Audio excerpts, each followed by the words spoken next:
asosida kompleks davolash taktikasini takomillashtirish. 14.00.26 tibbiyot fanlari doktori bo'yicha ilmiy mutaxassis, ilmiy maslahatchi, tibbiyot fanlari doktor professor Nazirov Qo'ng'irxo'jayev. Taqdirchilar Abdulhajat Asqar Anvarov, Respublika ixtisoslariga onkologiya va radiologiya ilmiy amaliy tibbiyot markazi kichik invalid xirurgiya bo'limi rahbari, tibbiyot fanlari doktori professor 14.00.26. Usmonov Isomiddin Haydarovich, Respublika ixtisoslariga pediatriya va pulmonologiya ilmiy amaliy tibbiyot markazi katta ilmiy xodimi, tibbiyot fanlari doktor professor. Buni Shokirali javob qo'yasizlar, xo'pmi? Shukurov Eson Davlat Mirg'aziyevich, Respublika ixtisoslariga travmatologiya va ortopediya ilmiy amaliy tibbiyot markazi katta ilmiy xodimi, tibbiyot fanlari doktor 14.01.15. So'z ilmiy kotib Hujra Tolipovga. Marhamat. Hurmatli rais, hurmatli seminar a'zolari, sirtdan to'g'risidagi ma'lumotlarni tanishtirishga ruxsat berishingizni so'rayman. Mustamid Farruh Qolmomedovich 1986 yilda Jizzax viloyati G'allaorol tumanida tug'ilgan. Millati o'zbek. 2011-yilda Toshkent tibbiyot akademiyasining davolash ishi fakultetini tugatgan. 2011-13 yillarda Respublika onkologiya ilmiy markazida umumiy onkologiya mutaxassisligi bo'yicha klinik ordinaturada o'qigan. 2013-yil Toshkent vrachlar malakasini oshirish instituti psixiatriya kafedrasida psixiatriya mutaxassisligi bo'yicha ta'lim olgan. 2013-18 yillarda psixiatriya va pulmonologiya ilmiy amaliy tibbiyot markazida kichik ilmiy xodim bo'lib ishlagan. 2018-20 yillarda Respublika ixtisoslashtirilgan psixiatriya va pulmonologiya ilmiy amaliy tibbiyot markazida tayanch doktoranturani tamomlagan va 2021-yil sil kapsiti bilan og'rigan bemorlarda kanab-son bo'g'imini total endoprotezlashning samaradorligi mavzusida tibbiyot fanlari bo'yicha falsafa doktori ilmiy ishini himoya qilgan. 2021-22 yillarda Respublika ixtisoslashtirilgan psixiatriya va pulmonologiya ilmiy amaliy tibbiyot markazi suyak bo'g'im siri jarrohligi bo'limida shifokor ordinator bo'lib ishlagan. 2023-25 yillarda Respublika ixtisoslashtirilgan psixiatriya va pulmonologiya ilmiy amaliy tibbiyot markazi doktoranti, 2026 yildan hozirgi vaqtga qadar Respublika ixtisoslashtirilgan psixiatriya va pulmonologiya ilmiy amaliy tibbiyot markazi suyak bo'g'im siri jarrohligi bo'limida shifokor ordinator bo'lib ishlab kelmoqda. Hozirda tuberkuloz toksikini o'tkazgan bemorlarda anatomiya funksional buzilishlarni patogenetik mexanizmlar asosida kompleks davolash taktikasini takomillashtirish mavzusidagi tibbiyot fanlari doktori ilmiy darajasini olish uchun 14.00.26 psixiatriya ixtisosligi bo'yicha ilmiy izlanishlar olib bormoqda. Ilmiy rahbari tibbiyot fanlari doktori professor Nazirov Qo'ng'irxo'jayevich. Dissertatsiya mavzusi yuzasidan 28 ta ilmiy ish e'lon qilingan bo'lib, ulardan O'zbekiston Respublikasi Oliy attestatsiya komissiyasining doktorlik dissertatsiyalari asosiy ilmiy natijalarini chop etish tavsiya etilgan ilmiy nashrlarda 13 ta maqolasi, shundan 9 tasi respublika va 4 tasi xorijiy jurnallarda nashr etilgan. Dissertatsiya materiallari uslubiy tavsiyanoma ko'rinishida 6 ta viloyat muassasalari amaliy faoliyatiga joriy qilingan. Sog'liqni saqlash vazirligi huzuridagi ilmiy texnik kengashning 2026-29 aprildagi 7-sonli yagona xulosasi olingan. Ansiklopediya xulosasiga ko'ra, rus tilida originallik 91.5% tashkil etgan, o'zbek tilida originallik 95%, ingliz tilida 94.3% tashkil etgan. Dissertatsiya bo'yicha 3 ta retsenziya xulosasi olingan. Savollar bormi? Hujra Tolipovga. Yo'q, marhamat.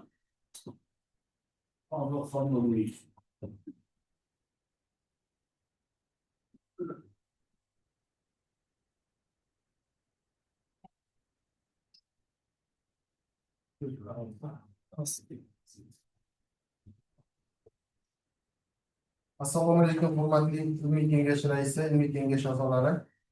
Sizlardan ilmiy ishimizning muhokamasi uchun tayyorlangan prezentatsiyaga bag'ishlangan prezentatsiyaga boshlashga ruxsat etmaysiz. Ilmiy ishimiz mavzusi tuberkuloz toksikini o'tkazgan bemorlarda anatomiya funksional buzilishlarning patogenetik mexanizmlari asosida kompleks davolash taktikalarini takomillashtirish.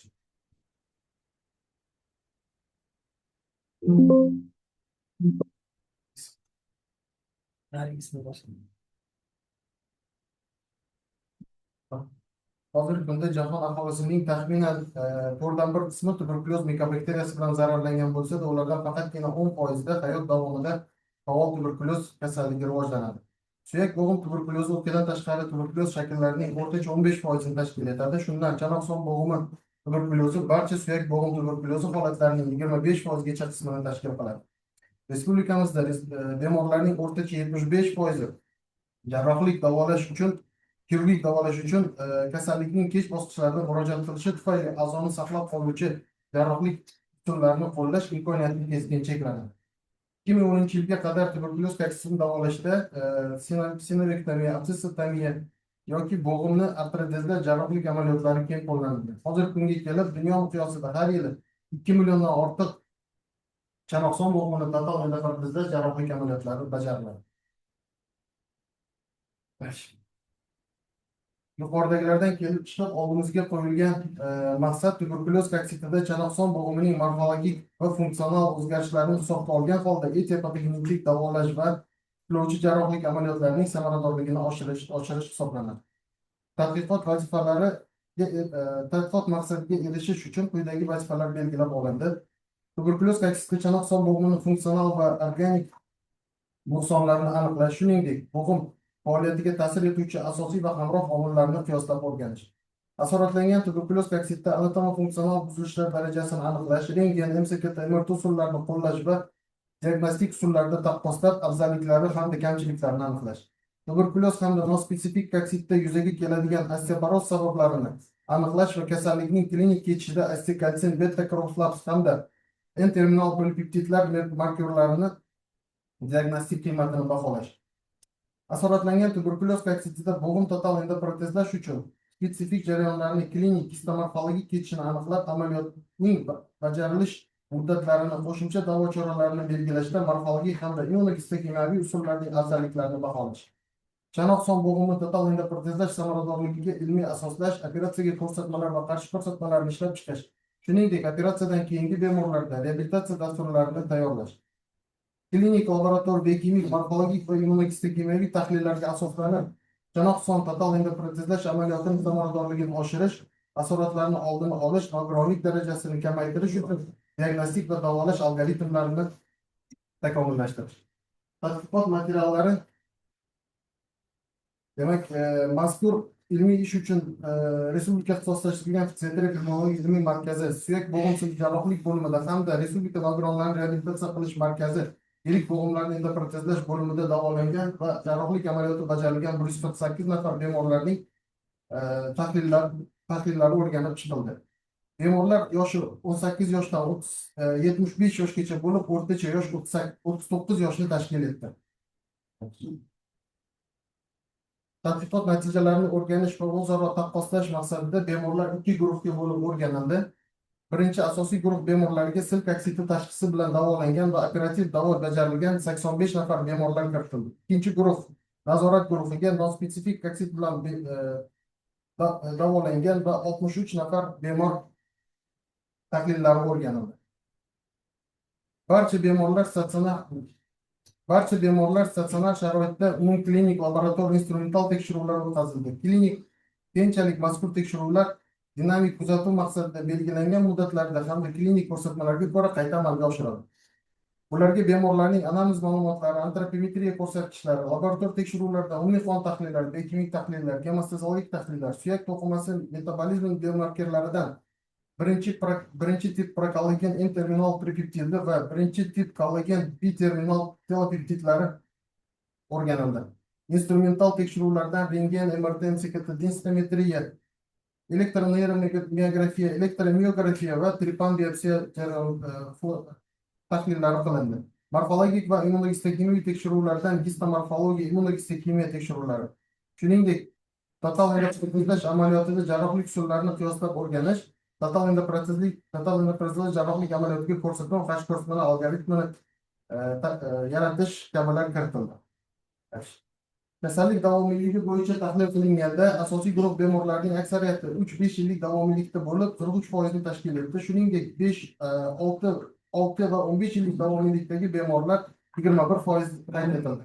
Nazorat guruhida esa kasallik nisbatan qisqa muddatlarda kechishi kuzatilib, bemorlarning asosiy qismi 1-2 yillik davomiylikka ega bo'lib, 54% tashkil qildi. Bu esa bemorlarning katta qismi birlamchi jibini shifokorlarida uzoq muddat davolanib, samara bo'lmagandan so'ng psixiatr ko'rigiga yuborilishi bilan izohlanadi. O'rganilgan bemorlarning 74% nogironlik darajalari aniqlanmadi. Ikkinchi guruh nogironligi esa ega bo'lgan bemorlar 25-6% tashkil qildi. Birinchi va uchinchi guruh bemorlarga bittadan bemorlar qayd etildi. Ayollarda ikkinchi guruh nogironligi erkaklarga nisbatan ko'proq uchradi va bu kasallikning funksional oqibatlari ayollarga nisbatan yaqqolroq namoyon bo'lishini ko'rsatib berdi. Laborator tahlillar natijalariga ko'ra, asosiy guruh bemorlarda umumiy qon tahlillari hamda yallig'lanish ko'rsatkichlari, ya'ni eritrotsitlar cho'kish tezligi, tayoqcha yadroviy neytrofillar nazorat guruhiga nisbatan farq qildi. Bu esa yallig'lanish surunkali va subkompensatsiyalangan shaklga mosligini ko'rsatib berdi. Qonning biokimik tahlillari ikkala guruhlarda norma chegarasida saqlanib qoldi. Harakat mezonida bemorlarning harakatlanish qobiliyatlari baholandi. Nazorat guruhida mustaqil harakatlanuvchi bemorlar ulushi yuqori ekanligi aniqlandi. Jumladan, nazorat guruhida 73% bemorlar mustaqil harakatlangan bo'lsa, asosiy guruhda bu ko'rsatkich 56% tashkil etdi. Shu bilan birga qo'l-oyoq hamda hassa yordamida harakatlanuvchilar ulushi asosiy guruhda 35, nazorat guruhida 24% tashkil qildi. Yotoq rejimida bo'lgan bemorlar soni asosiy guruhga nisbatan yuqori bo'ldi va 802% tashkil qildi. Tahlil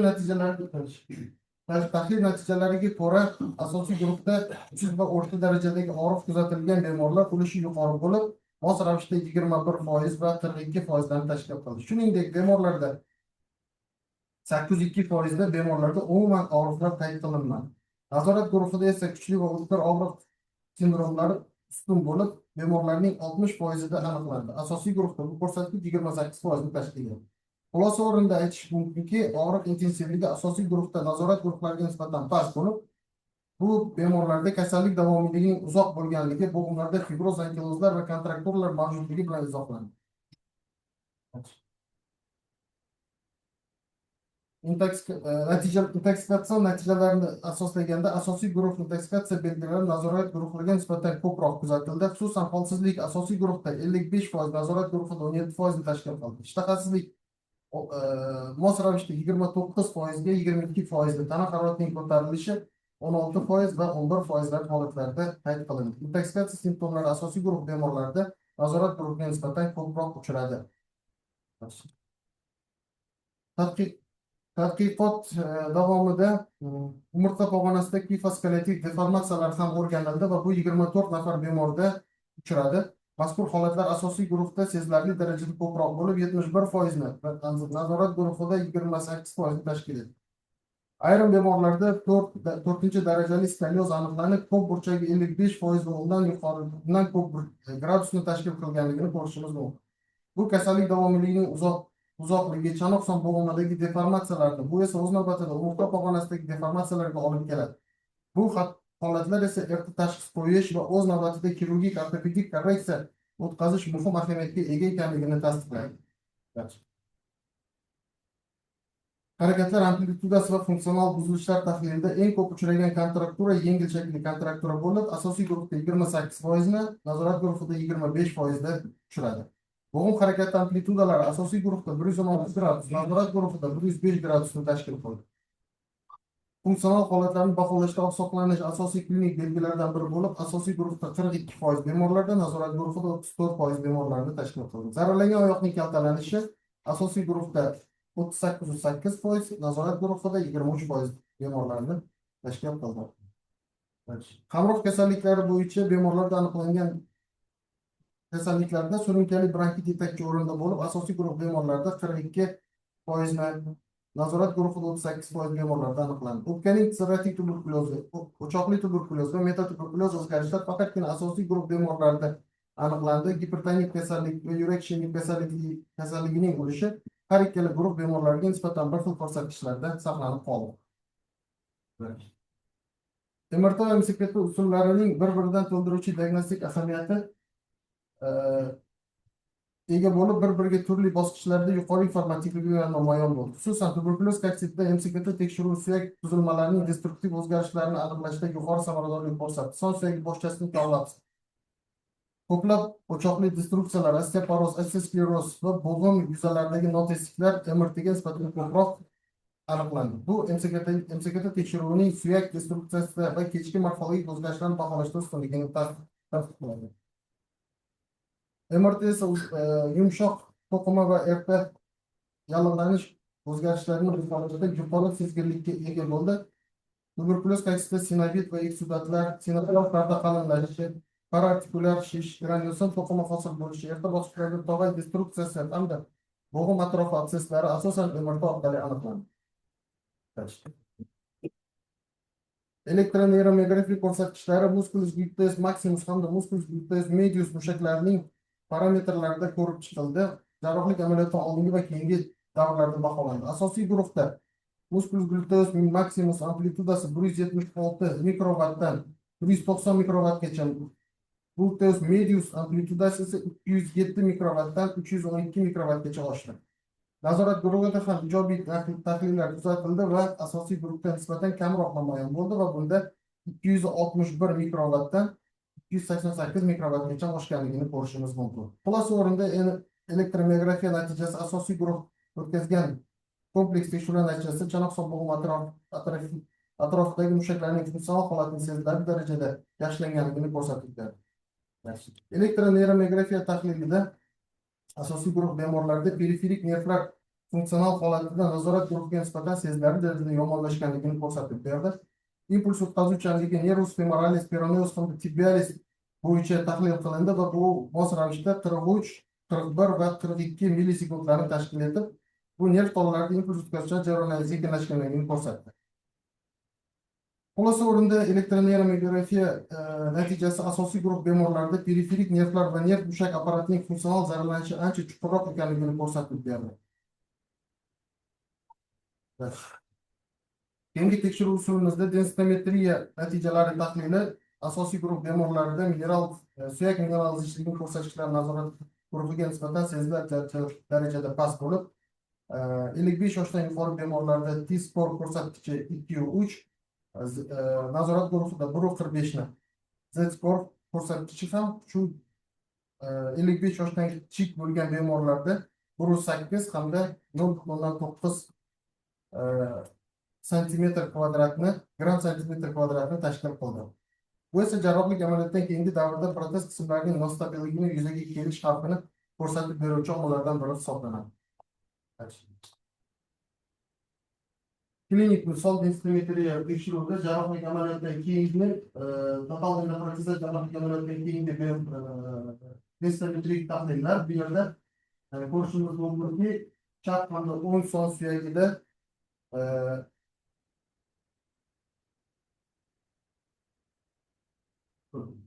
o'ng hamda chap son suyagi total endoprotezda jarrohlik amaliyotidan keyingi holat. Bunda densitometriya ko'rsatkichlari shuni ma'lum qilyaptiki, o'ng son suyagida 1.1, chap son suyagida 1.3 gram santimetr kvadratni tashkil qildi. Va bu yaqqol osteoporoz yoki osteopeniya belgilari mavjud emasligini ko'rsatib beradi. Ya'ni protez holati qoniqarli va suyak mineral zichligi ham norma chegarasida. Tuberkuloz koksiti va nospetsifik koksit bilan og'rigan bemorlarda suyak remodellanish markyorlari o'rganildi. Bunda beta-karotinoid ko'rsatkichi ham tuberkuloz koksitida yuqoriroq qayd etildi. 55 yoshdan katta bemorlarda 0.9 nanogram millilitr, 55 yoshdan kichik bemorlarda esa 0.68 nanogram millilitrdan tashkil qildi.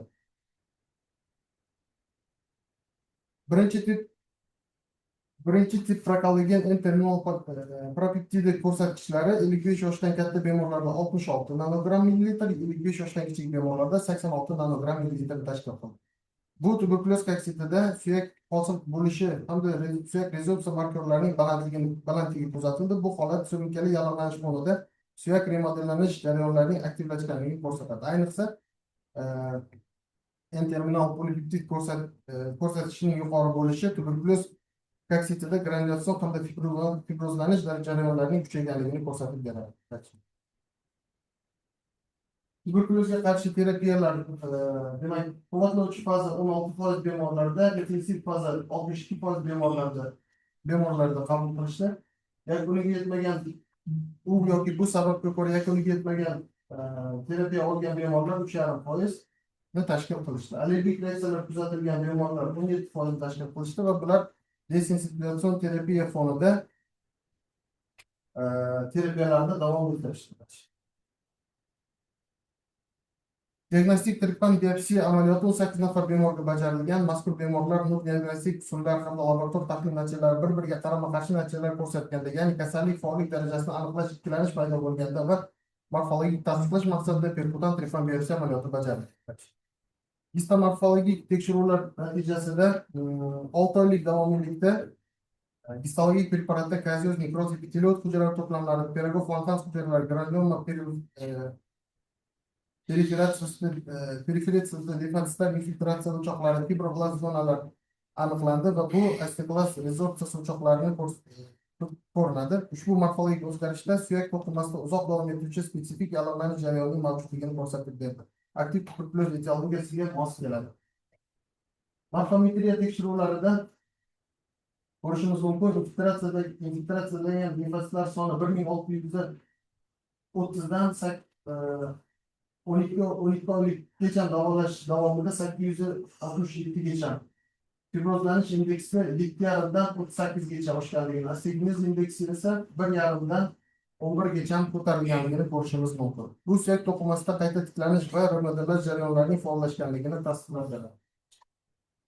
Astetitlar soni bo'yicha tahlil qilinganda 6 oyda 1630 ni tashkil qilgan bo'lsa 867 gacha bu kamayib borgan. Astigmaz indeksi 11% gacha oshganligini ko'rishimiz mumkin. Bemorlarda immunohistoximiya tadqiqot natijalari faol tuberkuloz kaksida mahalliy immun hamda reparativ jarayonlarning yuqori faollikka ega ekanligini ko'rsatib berdi. Bu yerda ko'rishimiz mumkin, CD4 ekspressiyasi 68%dan 12 oylikgacha, 12 oylik davomiylikda 48%gacha tushganligini ko'rishimiz mumkin. Vimentin ekspressiyasi esa 74%dan 52%gacha tushganligini ko'rishimiz mumkin.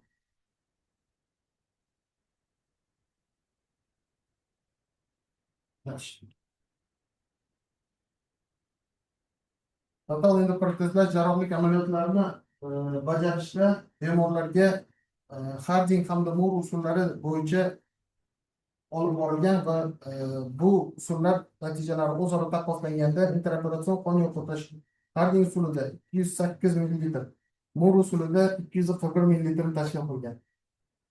Bu Harding usulida kamroq travmatik kechganligini ko'rsatib beradi. Operatsiyadan keyingi drenaj orqali ajralma chiqishi 318 ml Moore usulida aniqlangan chiqqan bo'lsa, 83 ml da Harding usulida ko'rsatyapti. Bu interoperatsion Moore usulida esa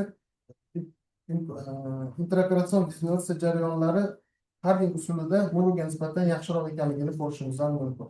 Olingan natijalarga ko'ra, yaqqol deformatsiyalangan chanoq son bo'g'imlarda Harding usuli Moore usuliga nisbatan afzallikka ega bo'lib, operatsiya vaqtida operatsiyadan keyingi qon yo'qotishlar kamligi, bo'g'im sohasidagi yaxshi vizualizatsiya bo'lishi, erta funksional natijalarning yuqoriligi bilan ajralib turadi. Bu esa chanoq son bo'g'imida total endoprotezlashda Harding usuli klinik jihatdan samarali va kam travmatik yondashuv sifatida baholanadi. Mana bu yerda jarrohlik amaliyotdan keyingi va oldingi holatlar klinikamizdagi misol. Endoprotezlar holatlari qoniqarli. Birinchi qatorda tuberkuloz kaksida va undan keyingi qo'yilgan total endoprotezlash jarrohlik amaliyotdan keyingi protez holati qoniqarli. Bu nospetsifik kaksida ikki tomonlama nospetsifik ko'rsatuvda ikki tomonlama chanoq son bo'g'imida qoldirilgan jarrohlik amaliyotdan keyingi holat. Jarrohlik amaliyoti natijalarida mazkur slaydda 3-4 haftada og'riq sindromlarining kamayishi, kontraktura bartaraf bo'lishi, harakat amplitudalarining oshishi qayd etilgan. Asosiy guruhda og'riqsiz bemorlar ulushi 90% ga yetdi. Bo'g'imning bukish va yozilish amplitudalari 88 gradus va 176 gradusga oshganligi ko'rinadi. Nazorat guruhida 84% bemorlarda og'riqlar yo'qolgan, harakat amplitudasi 93 gradus va 178 gradusga yaxshilangan. Bu natijalar bemorlarda erta funksional reabilitatsiya va hayot sifatini yaxshilanganligini tasdiqlaydi. Bu slaydimizda chanoq son bo'g'imi yallig'lanish bilan og'rigan bemorlarni tasdiqlash va davolash sistemi algoritmi.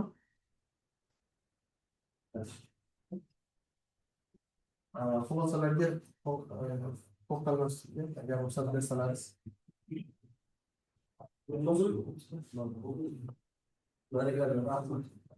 O'tiring.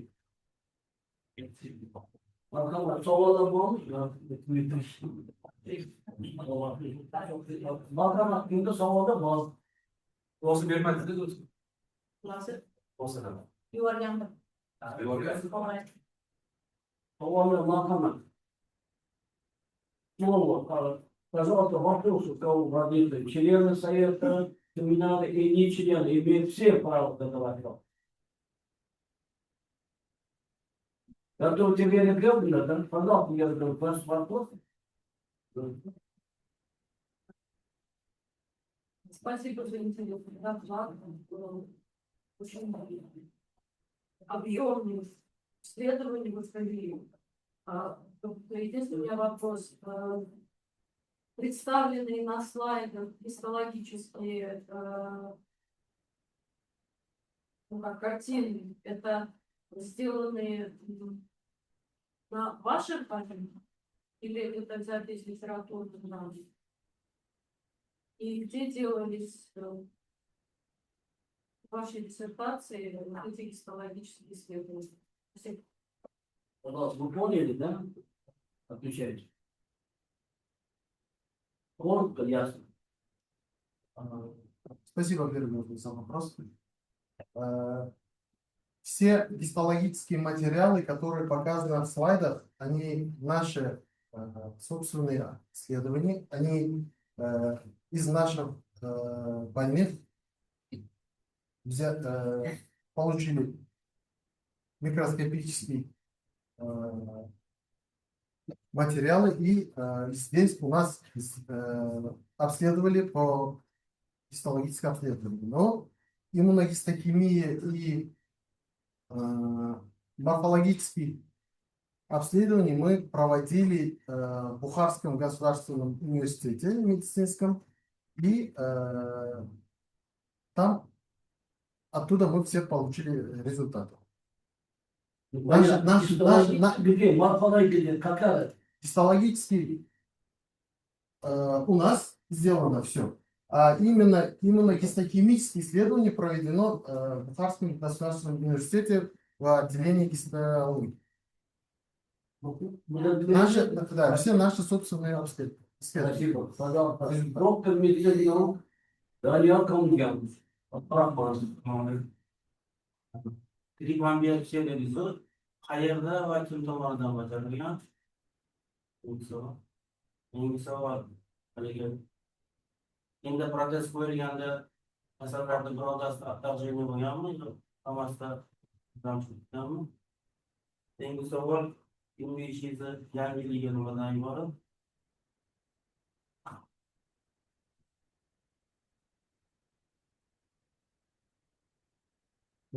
Marhamat.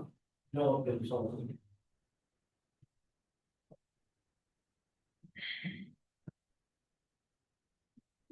Rahmat savolingiz uchun. Demak, birinchi savolingizga to'xtaladigan bo'lsak, tripanbiopsiya amaliyoti bajarilgan bemorlar hammasi o'zimizda klinikamizda S-Dug apparati kontroli ostida bajarilgan va bemorlarda demak jarrohlik amaliyotidan oldin bu va jarrohlik amaliyotidan oldin kasallikning faollik darajasini aniqlash maqsadida gumon bo'lganda bu tekshiruv usulini qo'llaganmiz. Ikkinchi savolingizda demak chanoq son bo'g'imi endoprotezlashdan keyingi jarrohlik amaliyotida protezlarning to'g'ri kelmasligi, ya'ni chiqib ketish ehtimollari yoki qo'pol asoratlar kuzatilganmi yo'qmi degan savolingizga, bunaqa tekshiruvlar, tekshiruv natijalarida bu bir nafar bemorda chanoq son bo'g'imi total endoprotezlashdan keyin son komponentining boshqadan chiqib ketishi kuzatilgan va bu mahalliy og'riqsizlantirish ostida yopiq usulda to'g'irlanib joyiga qo'yildi. Shunaqa asoratimiz bo'lgan va u darhol amaliyotning ikkinchi, uchinchi sutkalarida to'g'irlangan. Uchinchi savolingiz, ilmiy yangiliklarimiz nimalardan iborat? Demak, birinchi ilmiy yangiligimiz bu shu kungacha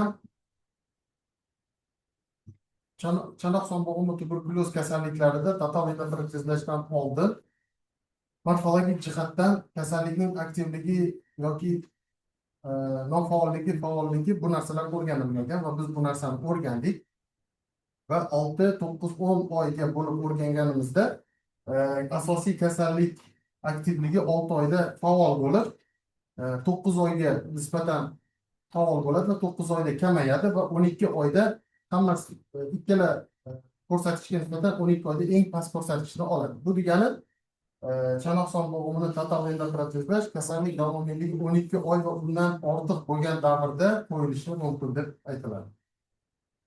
Bundan tashqari yana fibrozlanish darajalarini o'rgandik kasalliklarda. Fibrozlanish darajasi qanchalik oshib borishi kasallik davomiyligini pasayganligini ham ko'rsatib beradi. Va diagnostik algoritmlar bizgacha ham bo'lgan va bu diagnostik algoritmlarni chanoq son bo'g'imi tuberkulyoz bilan og'rigan bemorlarda davolash hamda diagnostik maqsadda takomillashtirib bo'ladimi? Bolakay kimda yana savollar bor? Doktor Альфия. Спасибо большое за такой большой труд. Конечно, использовали очень много методов, очень много показателей, и это все отобразили. Может быть, не так много нужно в этом докладе, сколько методов, может быть, подумайте. В общем, хотела бы спросить следующий вопрос. На каком аппарате делали денсиметрию? На рентгеновском аппарате, потому что тоже на рентгеновом аппарате можно делать, или на КТ-аппарате? И второй вопрос.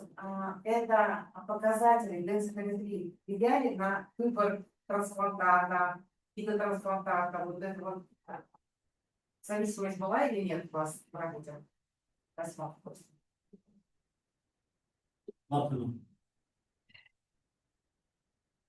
Спасибо, Альфред, за вопрос.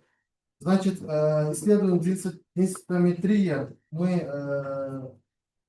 обследовали на аппарате, рентген-аппарате. Это именно этот аппарат. Для этого мы отправили больных на Институт травматологии и ортопедии, и там есть специальный денсиметрический рентген-аппарат, и оттуда все мы это получили, обследовали. По поводу, влияет ли показатели денситометрии на виды эндопротеза?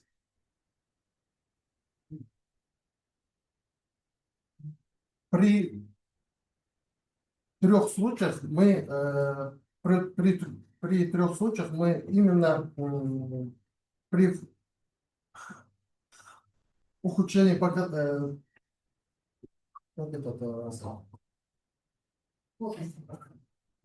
плотности костей мы именно выбрали эндопротезы, которые устанавливаются с помощью медицинского цемента. Вот. В 3 случаях мы это взяли, а в остальных случаях мы не имеем затем.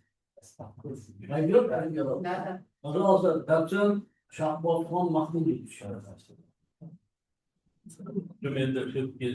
Позволить, чудить это. Содержательный доклад, просто я обратил внимание, он конкретные ответы на конкретный вопрос. В принципе, мандачи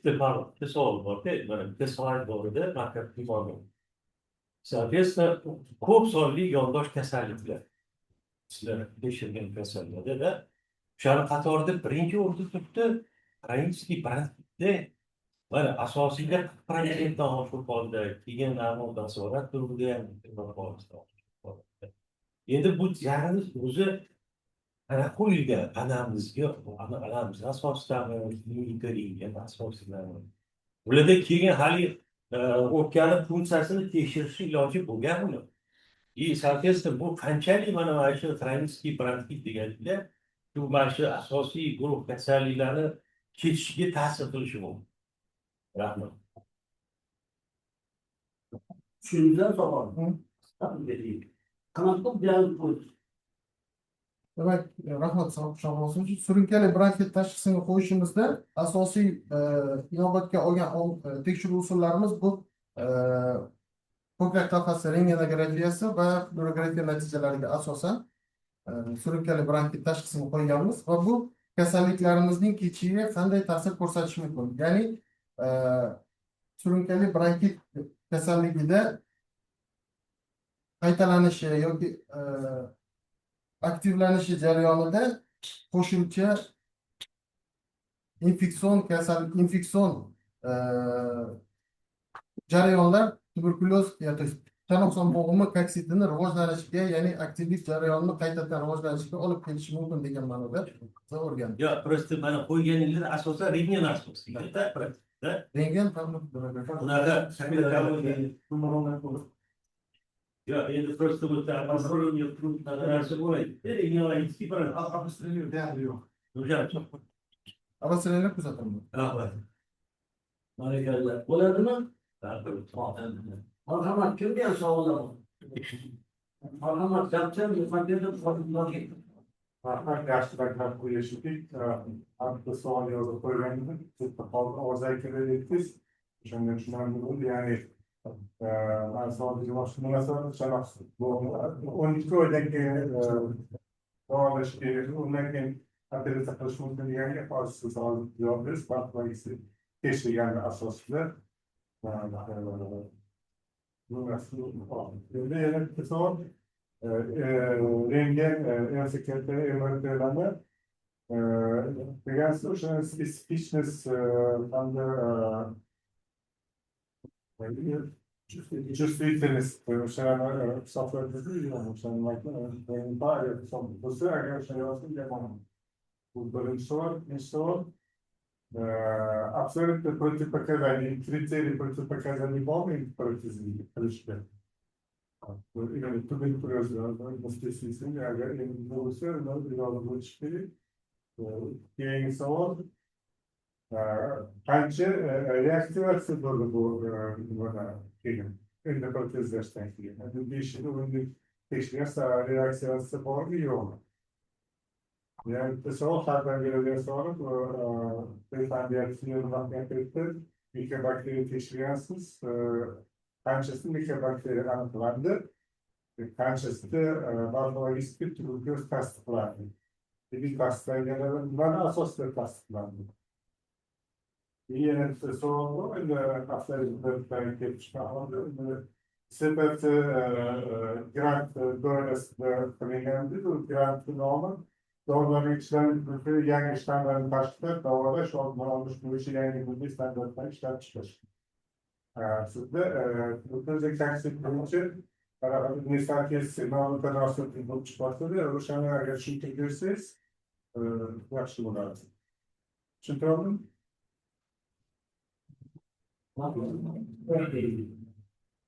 Rahmat Gaziantep savollar uchun.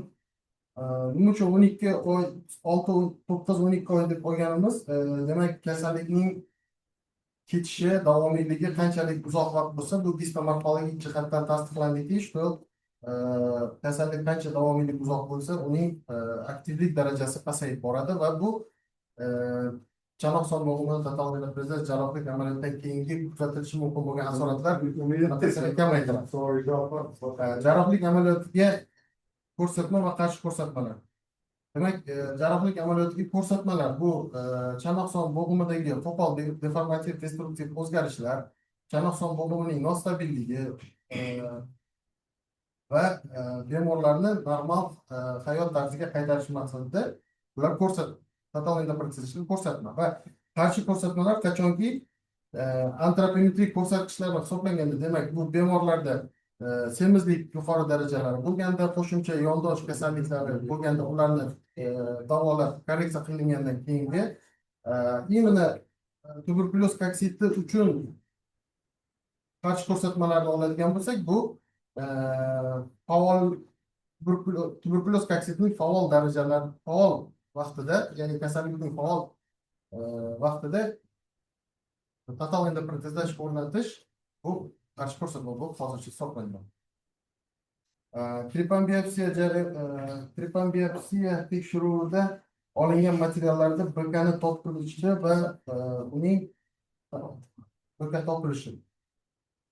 Biz trepanbiopsiya tekshiruvini amaliyotini amalga oshirganimizda ikki xil materialni oldik. Birinchisi, demak, agarda bemorda sinovit bo'ladigan bo'lsa, sinovial suyuqlikni mikobakteriyaga tekshirdik va olingan makroskopik materialni morfologik jihatdan tekshirdik. Bunda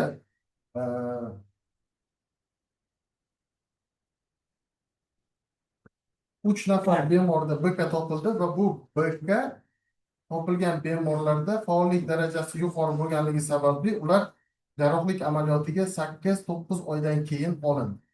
Ya'ni total endoprotez amaliyoti 8-9 oy davomiylikda keyinchalik chanoqson bo'g'imi o'rnatildi.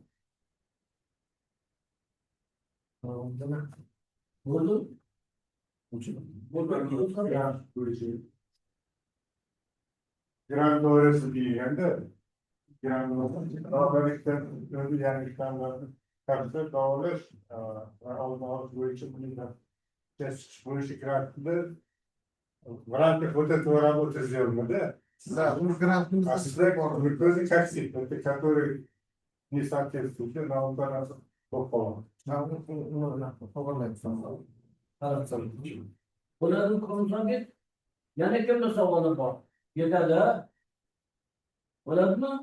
Barakalla, o'tiring. Marhamat, prezidentni lavozimiga tursam bo'ladimi? Asqaranman, barchasi asqaranman, marhamat, o'z boshqalarga.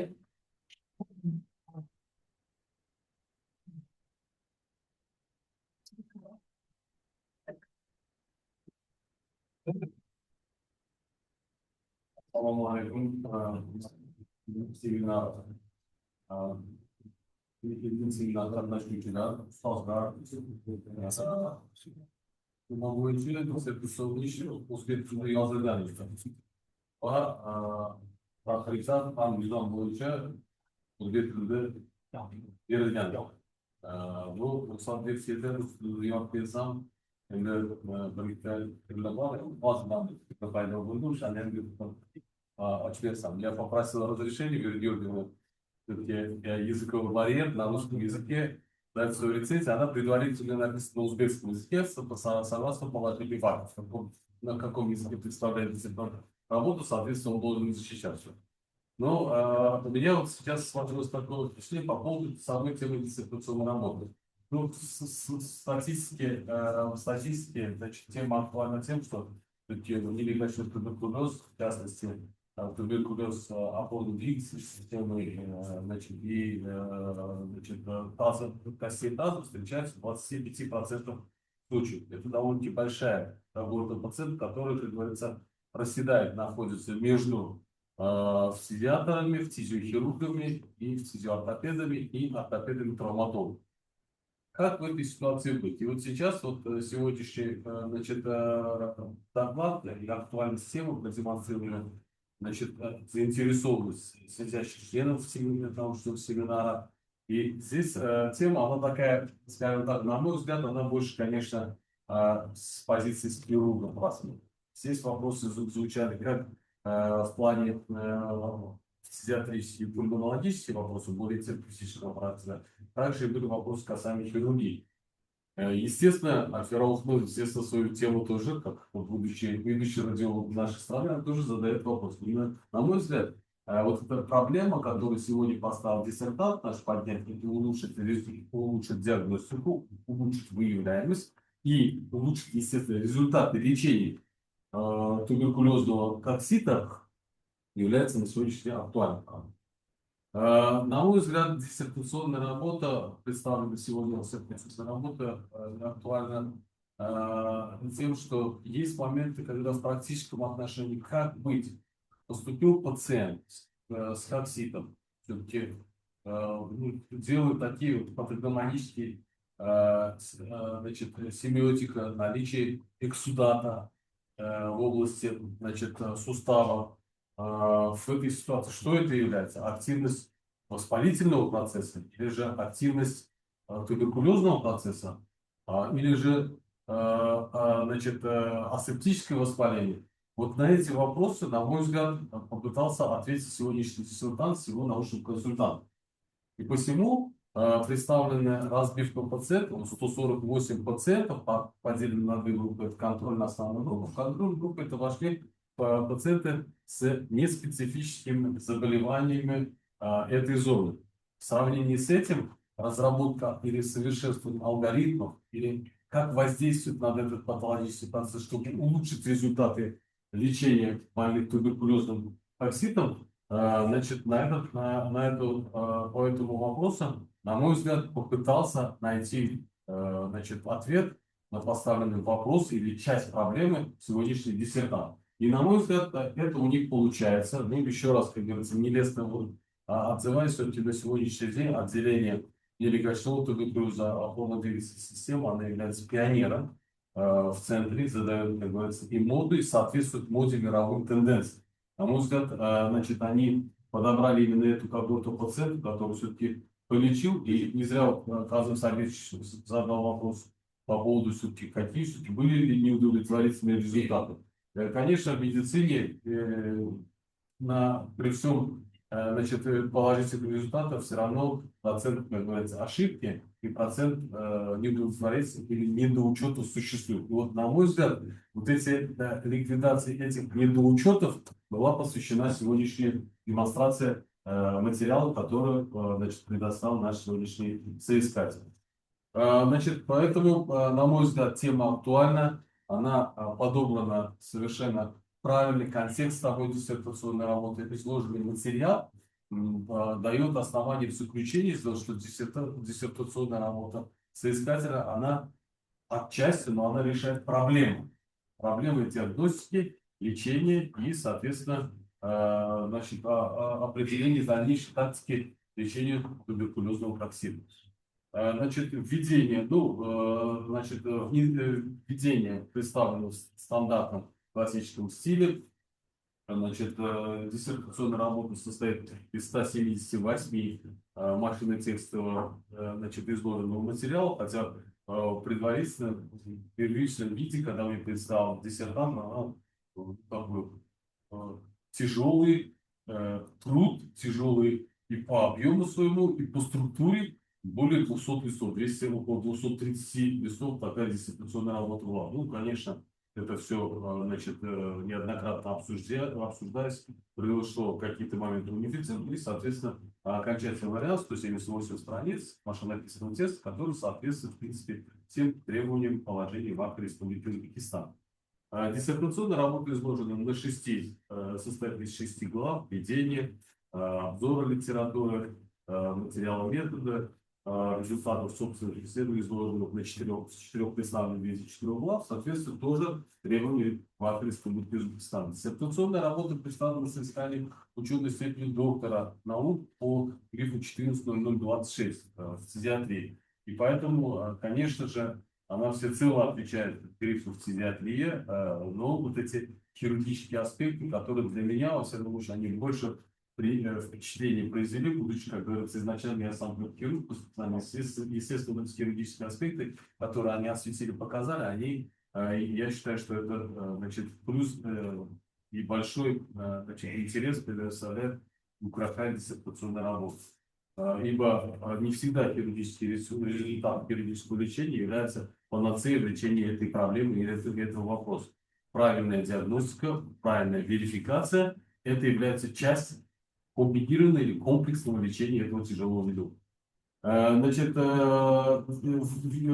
введение соответствует всем требованиям. Первая глава или, значит, анализ литературы представлена значит, последние 5-10 лет современный, преобладающий тоже импонирует, преобладающем большинстве это зарубежная литература, которая всецело освещает диссертационную работу. В качестве замечания в конце ОБС я это скажу, но он уже частично его уже убрал, и, соответственно, значит, диссертационная работа в конечном экземпляре, она была предоставлена мне уже в доработанном виде. Вторая глава – это материалы и методы с 2022 по 2025 год.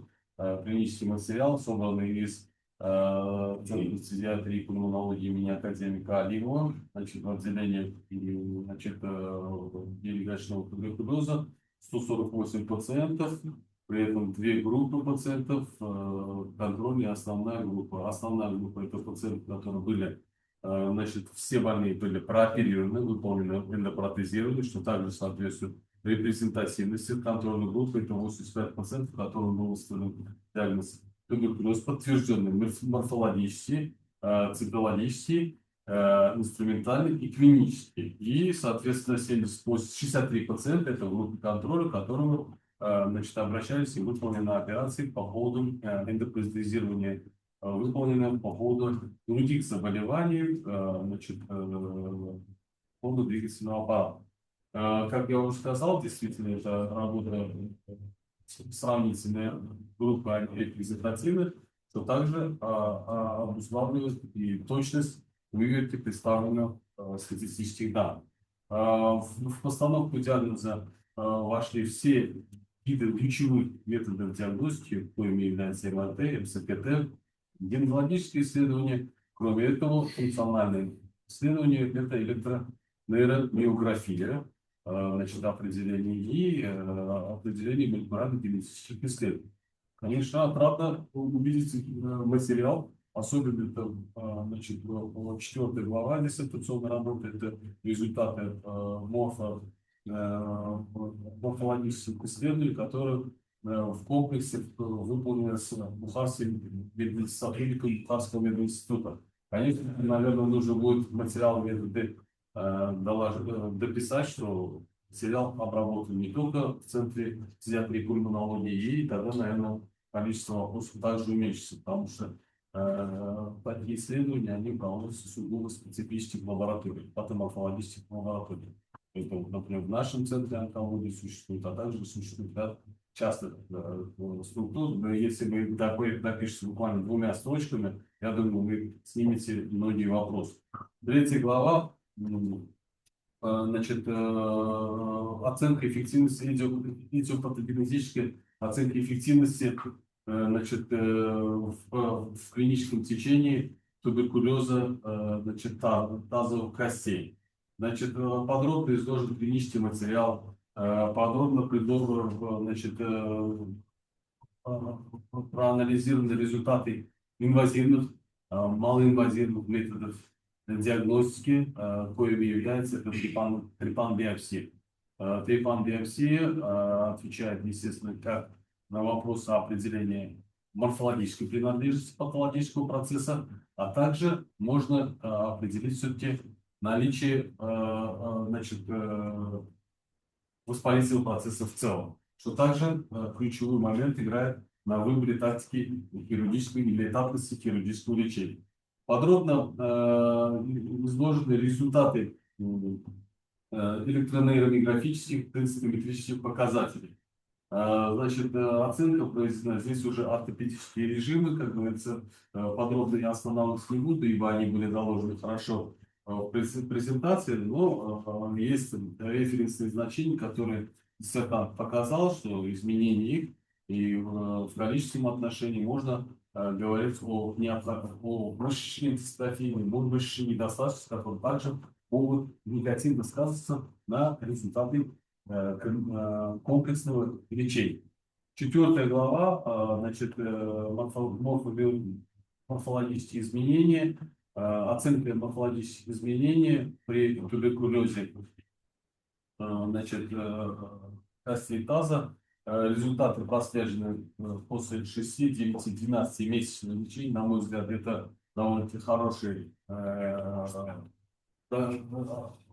период, когда можно определить есть ли активация процесса, есть ли патологические изменения, которые могут привести к неудовлетворительным результатам комплексного комбинированного лечения этого, значит, злого недуга. Значит, подробно описано, какие проходят изменения, значит, в 6, 9, 12-месячные результаты. Кроме этого, особенно отметить хотел бы, что позитивно, что все-таки есть диссертант рассмотрел изменения иммунологии как один из ключевых моментов, значит, заживления, процесса регенерации, репарации в послеоперационном периоде. Доказал, значит, изменение лимфоцитарной, значит, активности, показал результаты, что несмотря на правильность технически выполненное или подобранное того или иного лечения, результаты зависят от иммунологического состояния в целом организма. И доказал, что в принципе при повышении уровня лимфоцитов показателя активности, значит, лимфоцитарной активности, результаты могут быть не совсем удовлетворительными. 5 глава под названием, значит, неинвазивные методы диагностики и оценки результатов неинвазивных методов диагностики, значит, в зависимости от плотности, показал результаты, достоверно проговорил и проинформировал по поводу результатов, значит, результатов неинвазивных методов и на основании гистологического анализа провел определенный параллель. В результате чего, что, значит, при активности туберкулезного процесса выполнять тотальную, значит, замена выполнения реконструктивных операций нецелесообразно. Необходимо выделять рефрактерный период, проводить активную противотуберкулезную терапию и после стабилизации показателей крови и, соответственно, улучшения результатов морфологических показателей возможно выполнить операции, которые предлагал СЕТА. 6 глава – это заключительная глава, посвященная хирургическим аспектам, значит, лечения, тотального эндопротезирования, результаты, полученные в результате проведенной колоссальной работы, определенной точности диагностики, тщательный отбор пациентов, если с медицинской точки зрения тотальное эндопротезирование, если подходит всем пациентам, однако не все пациенты эти операции могут перенести с неудовлетворительным результатом. На мой взгляд, вот эта 6 глава, она дала возможность все-таки ответить на эти вопросы, когда возможно выполнять, какой вид операции. Предлагается 2 вида операций, это методика МУРУ и методика Хардинга, которая продемонстрировала хорошие результаты. И по койкам представлены в презентации, и, соответственно, в отдаленном периоде от 6 до 12 месяцев. Таким образом, на мой взгляд, в заключении хотел бы ответить, что, значит, необходим комплексная антибактериальная терапия, независимо от правильности, выполненности и адекватности хирургической операции, соответственно, не могут давать лишь хорошие идеальные результаты. И именно комплексное комбинированное лечение лишь является залогом хорошего результата, что продемонстрируется в результате исследований, что, значит, 1,6% получили неудовлетворительный результат, что в принципе соответствует уровню мировой статистики, что, значит, до 3% это может быть летальность, как говорят многие, и 1,6 неудовлетворительный результат, который привел к рецидиву заболевания, в принципе, это довольно удовлетворительно.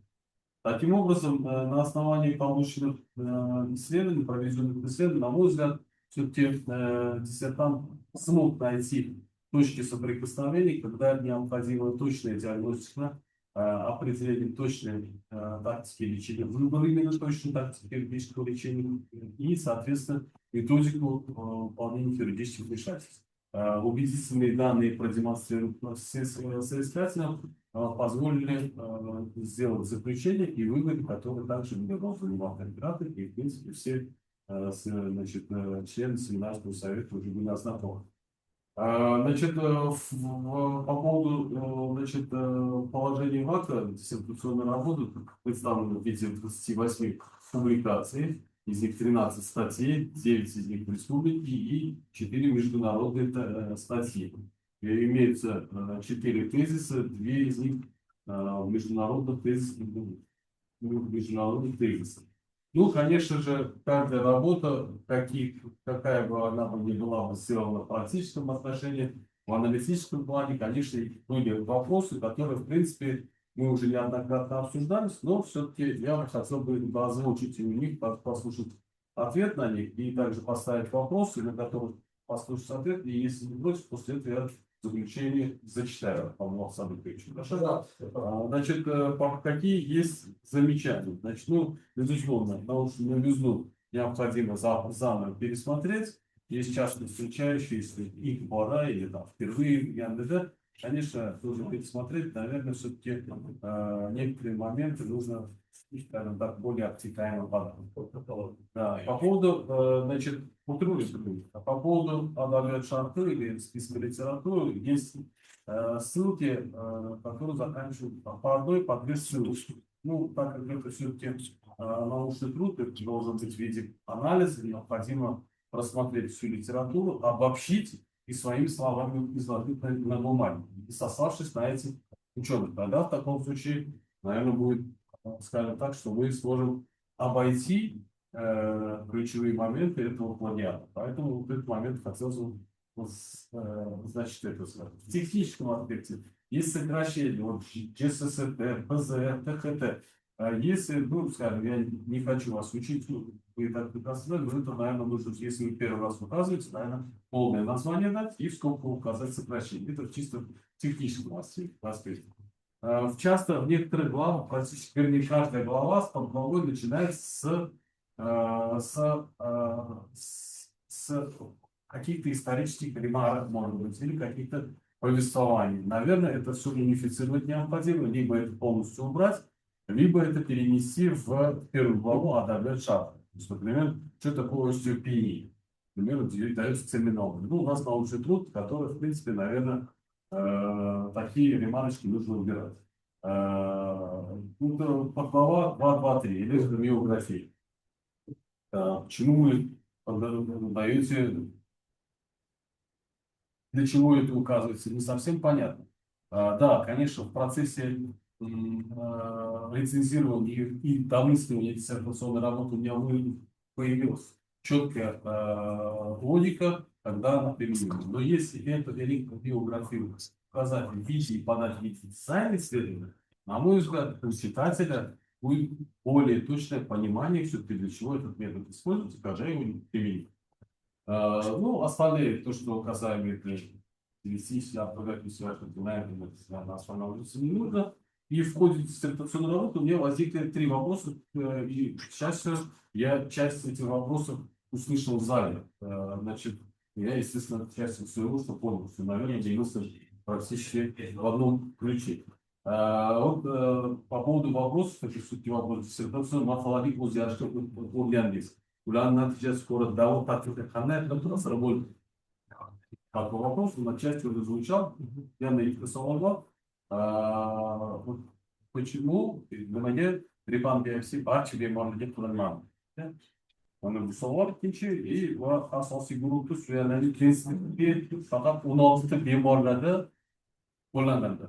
Я бы хотел на эти вопросы услышать ответа. Ну, касаемо вот этих рекомендаций, мы с ним неоднократно уже встречались, обсуждали с научным консультантом. Уже многие вот эти замечания, рекомендации, которые носят чисто рекомендации характера, я уже получил ответ, и это в диссертационной работе отражено. Поэтому я бы хотел услышать 2 вопроса, ответы на поставленные вопросы. И зачитать просто. Rahmat Asqar Aka, savollaringiz uchun, ko'rib berganingiz uchun. takliflaringiz uchun. Bu takliflarni albatta ko'rib chiqib to'g'irlaymiz. Nima uchun morfologik tekshiruvlarni ta'siri davolashga qanday ta'sir ko'rsatdi? Demak, birinchi savolda biz morfologik tekshiruvlarni o'tkazganimizda o'sha aytib o'tilgandek kasallikni faollik darajasini aniqladik va agarda bemorda tanoq son bo'g'imidagi sil jarayoni faol bo'lgan taqdirda biz kasallik qo'shimcha davolash usullarini o'tkazgan holda yana 6 yoki 12 oygacha davom ettirib, keyin total endoproteza jarrohlik amaliyotini o'rnatishga qaror qildik. Ikkinchi savol, nima uchun 18 nafar bemorda tripanbiopsiya amaliyoti bajarildi? Nimaga hammasida emas? Sababi tekshiruvlar natijasida olingan MRT, MCKT tekshiruvlarida olingan natijalarda aynan shu 18 nafar bemorda kasallikning faol darajasiga gumon bo'ldi bizda. Ya'ni kasallik faol yoki nofaolligiga gumon bo'lganligi sababli shu bemorlarda morfologik jihatdan kasallikning faolligini tasdiqlash uchun biz tripanbiopsiya jarrohlik amaliyotini bajardik. Uchinchi savol, densitometriya nima uchun 18 nafar bemorga bajarildi? Agar o'zi densitometriya barcha bemorga o'tkazganimizda bu albatta nur ustiga alo nur bo'lardi, lekin bemorlarni bizda bu apparatni yo'qligi, bemorlar travmatologiya ortopediya institutiga borishi, bemorlarga ham moddiy ham fiziologik jihatdan noqulayligi sababli aynan shu 16 nafar bemorga o'tkazishga harakat qildik. Sababi rentgen tekshiruvlarida, nur diagnostik tekshiruvlarida shu bemorlarda osteoporozga gumon bo'lganligi uchun, ya'ni jarrohlik amaliyotidan keyingi asoratlarni oldini olish maqsadida imенно shu 16 nafar bemorga o'tkazishga qaror qildik. Hammasiga o'tkazsak, undan ham yaxshi bo'lardi, lekin buni to'liq imkoni bo'lmadi. Man qanaqa javoblar bilan хотел бы сделать эти вопросы будут портал университета повесить, чтобы, на мой взгляд, показать огранку самой диссертационной работы. Что по возможности, безусловно, один из, как я уже сказал, это активность процесса и подтверждение процесса является морфометрией. Конечно, когда это возможно, когда можно поставить диагноз, когда диагноз имеется без каких-либо сомнений, дополнительные какими-то рутинными или более тяжелыми методами подтверждать диагностику, наверное, не совсем правильно. То есть дифференцированный подход является основным залогом хорошего результата лечения. На мой взгляд, вот это и звучало вопрос, который я получил ответ. Таким образом, хотел бы сделать заключение, что диссертационная работа Рустама Павловича представлена с исканием ученой степени доктора наук по специальности 4.0026 является законченным трудом,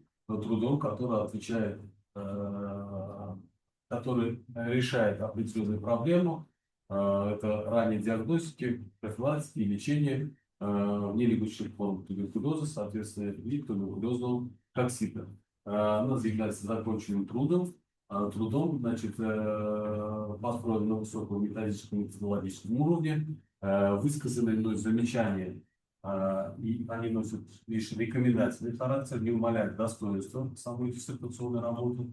Значит, многие из которых диссертант уже исправил, показал уже в оригинальном виде диссертационной работе, и высказаны другие непринципиальные замечания, и после их исправления можно рекомендовать ее для публичной защиты. Спасибо. Doktor Ahmet, marhamat, professor sonuna kadar.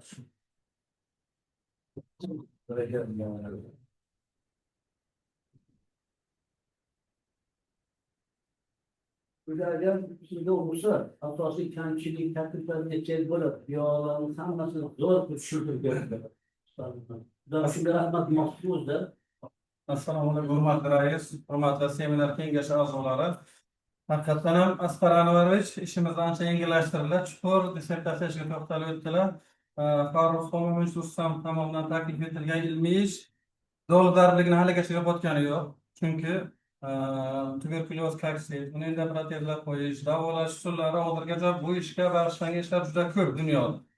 Ben boshlab o'yladim, ilmiy yangiligi qayerda bo'lishi mumkin deb dissertatsiyaga qiziqib kirib ketdim. Keyin kirgandan keyin ilmiy yangiliklarni ko'rdim, menga ma'qul bo'ldi. Hozirgi sharoitda dunyoda 1,5 milliondan ortiq endoprotez qo'yiladi. Amerikaning o'zida 500 mingdan ortiq endoprotez qo'yilyapti. O'zbekistonda aniq statistik ma'lumotlar yo'q. O'zbekistonda ham kamida 20 ming 30 mingta endoprotez har yili qo'yiladi Chorabedin Ustavga. Birinchi endoprotez qo'yilishi Kalender Ustavga o'tgan 19-asr 80-yillarda qo'yilgan. 20-asrda 30-yillarda birinchi Chorabedin Ustavga endoprotez qo'yilishi boshlandi. 1962-yilda endoprotez reumatoid poliartritdagi reumatoid kaksitdan keyin aktiv vosqaliniya prosesida qo'yilgan. Rezultatlar ko'p yaxshi bo'lmagan. 80-yillarda endoprotezga qo'yish juda ham avj olib ketdi. Bizda rahmat Sharof Shahriy tomonlaridan nomlanib kirilgan ustozlarni yaxshi bilash, protezani olib kirishga juda ahamiyat katta bo'lgan. Shuni Farruxjon ishlarida ham, Farruh Xolmonovich ishlarida ham juda chuqur ko'rib o'tildi. Tuberkuloz kaksit umurtqa pog'onasi tuberkulozdagi ikkinchi o'rinda ushlaydi. Aslida 10-25% holatlargacha tuyaquruq tuberkulozi orasida ushlaydi. Bundan kasal o'lmaydi. Letalность 0 qaror. Asoratlardan emas, boshqa kasallarda o'lishi mumkin, lekin bunda asosan invalidность, kasallarning nogiron bo'lishi, jamiyatdan uzoqlashishi, faol yashash sharoitidan uzoqlashishi va bemorlarga ijtimoiy sotsial hayotdan uzoqlashish kuzatiladi. Bu juda og'ir holat bo'lib, buni normallashtirish, bemorlarni normal hayotga qaytarish eng muhim vazifa hisoblanadi. Hozir bularning asosiy maqsadlari ko'p kaksitdan keyingi xirurgik amaliyotda qachon o'tkazish kerak, qachon o'tkazmaslik kerak, kimga endoprotez qo'yish kerak, kimga endoprotez qo'ymaslik kerak va qaysi vaqtda endoprotez qo'yish kerak degan savolga javob berish asosiy maqsad qilib olingan va shu endoprotezlarning keyinchalik hayoti necha yil turib bera oladi, asorat beradimi, retsidiv beradimi, shuni baholash bu ilmiy ishlarning asosiy mazmuni deb hisoblayman men o'zim. Birinchi bo'lib albatta adabiyotlar sharhiga e'tibor berilgan va hozirga ilmiy ishlarga tegishli bo'lgan savollarga adabiyotlar sharhida javob berilgan deb o'ylayman. Ikkinchi bo'libda material metod qismlariga bag'ishlangan. Bunda material metodda tekshirish usullari, shu 148 nafarni bemorni klinik ketishi, nespesifik kaksit, tuberkuloz kaksitdagi farqlari, shularga e'tibor berib o'tilgan. Uchinchi bo'libda MRT MCKT tekshiruvlariga to'xtalib o'tilgan. Albatta bu zalotoy standart MRT MCKT ish qilib bo'lmaydi. MRTning muhimligi aslida yumshoq to'qima, son bo'g'im atrofidagi mushaklarning ahvolini belgilashda beriladi. Qanaqa kontraktura, tortuvchimi, olib ketuvchimi, fleksion kontraktura bularni aniqlashda, qaysi mushaklar qanday holatda va absses, paravertebral absses, sinovitlarni, bo'g'im holatini, bo'g'im qopchasini bag'ishlashda MRT baho bersa, MCKT aslida bo'g'im ko'rsatchasini, bo'g'im son suyagi bo'shchasidagi destruksiya holatlarini, ankiloz holatlarini yaxshi baholashda ko'rsatiladi. Lekin bu albatta MRT MCKT oldin ham o'rganilgan, lekin ilmiy ishning mohiyati keyinchalik mana masalan elektromiografiya, elektroneyromiyografiyaga boshqa ishlarda e'tibor berilmagan. Bular aslida mushaklarning qaysi mushakni operatsiya vaqtida fenoterapiya qilish kerak, yo qaysi mushak siqilgan, qanaqa doz bilan borish kerak, shularni aniqlab berishda roli katta. Buni o'rganib ko'rsatib bergan bu kishi. 4-bobga keladigan bo'lsak, men 4-, 5-, 6 boblar menga ancha yoqdi, ma'qul bo'ldi, to'g'risini aytadigan bo'lsam. Haqiqatdan ham tibbiyotda bizda fizioterapiyada yangiliklar katta bor bu yerda. 4-bobda aslida immunomorfologik va immunogistoximiya usullar baholangan. Bunda masalan trepan biopsiya yangiligi qoldimi degan savol tug'iladi-da. Trepan biopsiya haqiqatdan usulning o'zi yangi emas. Lekin usuldan qanday foydalanish yangi. Hozir mana Farruh Xolmonovich ishlarida 18 holatda trepan biopsiya qilingan bo'lsa, bundan asosiy maqsadi olingan materialda tuberkulozning aktiv emasligini baholash, mikobakteriya bor yoki yo'qligini, turg'un yoki turg'un emasligini baholash. Bular albatta oldingi ishlarda bor. Lekin bu kishi ishlarida asosan suyagning morfologik holatiga, morfometriyasiga e'tibor berilgan. Suyagda osteosit bormi, osteoklastomi, osteoblastomi. Shunga ko'ra endoprotez qo'yish kerak, qo'ymaslik kerak. Immunogistoximiyaviy tekshirishda CD4 kletkalarning holati qanaqa? Yoki qanaqa holatda fibrozlanish bo'lyaptimi yo birda vasbalina kuchlimi shunga ko'ra endoprotez qo'yish kerakmi yo qo'ymaslik kerak avval space terapiyani davom ettirish kerak yoki zalidron kislota osteoporozga qarshi davolash kerak yoki protivaspalatiniy davolardan keyin necha oydan keyin qo'yish mumkin degan savolga javob berish uchun bu usulning ahamiyati juda katta deb hisoblayman va bu hozir aytgan gaplar keyingi boblarda yangrab o'tgan 5-bobga keladigan bo'lsak aslida suyakni zichligi o'rganilgan operatsiyadan keyingi va trepan biopsiyada olingan mahsulotlarning hammasida osteoblast osteoklast hujayralari ya'ni bu suyak tizimi ham tarozi osteoblastlar ko'paysa demak remodelирование kuchli suyakda o'sish bor protez qo'ysa protez ushlaydi asorat bermaydi residiv bermaydi отторжение bermaydi lekin osteoklast ko'payib ketadigan bo'lsa bu yerda osteoporoz kuchli va bu yerda suyak kosachasini ham suyak son komponentini ushlamaydi va отторжение holatlari bo'lishi mumkin shuning uchun bu osteometriya juda osteogenezni baholashda ahamiyati juda katta yana menga yoqqan tomonlardan biri bu kishi qonda suyak markorlarini o'rganganlar alfa crosslaps beta crosslaps alfa crosslaps bu markor asosan qonda osteogenezning kuchliligini ko'rsatadi beta crosslaps osteogenezning pastligini ko'rsatadi demak alfa crosslaps balandmi demak remodelирование yaxshi endoprotez qo'yish mumkin bu ushlaydi degan yana bu yerda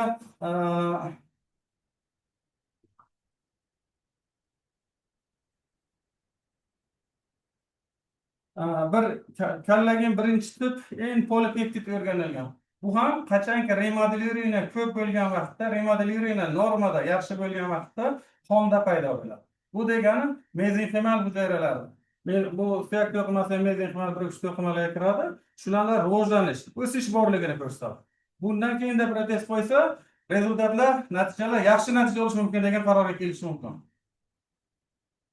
6-bobda albatta chanoq son bo'g'imda tuberkuloz zararlashlardan total endoprotezlar samaradorligi o'rganilgan bu yerda endi menga ozgina nima tomoni samaradorlikni oddiy so'zlar bilan berganlar bunda asosan asvestri bo'yicha hayot ko'rsatishni ko'rsatib o'tganlarda juda yaxshi bo'lardi operatsiyadan oldingi operatsiyadan keyingi holatda necha ball edi operatsiyadan oldin operatsiyaga necha ball bo'ldi asvestri bo'yicha traumatologiya ortopediyada qabul qilingan o'sha bo'yicha ko'rsatilganda yaxshi edi keyin og'riqlar ko'pincha o'rta yengil og'ir o'rta og'irlikdagi deb berilgan buni ham albatta ballarda berganlar yaxshi edi vash bo'yicha shkala bo'yicha o'zlari boshida aytib o'tganlar shu narsani oxirida ham og'irlanish bilan qiyoslaganlarda yaxshi bo'ladi operatsiya post operatsiya holatlarida